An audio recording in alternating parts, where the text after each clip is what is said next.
தமிழகத்தில் கொரோனா தாக்கம் அதிகரித்து வரும் சூழலில் 9, 10 மற்றும் 11ஆம் வகுப்பு மாணவர்களுக்கு வரும் 22ஆம் தேதி முதல் விடுமுறை அளிக்கப்படுவதாக தமிழக அரசு அறிவித்துள்ளது. தமிழகத்தில் கொரோனா தாக்கம் மீண்டும் அதிகரித்து வருகிறது.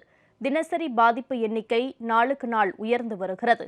இதனை கருத்தில் கொண்டு 9, 10 மற்றும் 11ஆம் வகுப்பு மாணவர்களுக்கு வரும் 22ஆம் தேதி முதல் மறு உத்தரவு வரும் வரை விடுமுறை அளிக்கப்படுவதாக தமிழக அரசு தெரிவித்துள்ளது.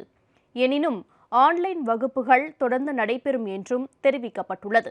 இதனிடையே பொது இடங்களில் முகக்கவசம் அணிவது, கை கழுவுவது, சமூக இடைவெளியை பின்பற்றுவது போன்றவற்றை பின்பற்றாத தனிநபர்கள் மற்றும் அரசால் வெளியிடப்பட்ட நிலையான வழிகாட்டு நெறிமுறைகளை பின்பற்றாத நிறுவனங்களின் மீதும் நடவடிக்கை எடுக்கப்பட்டுள்ளது.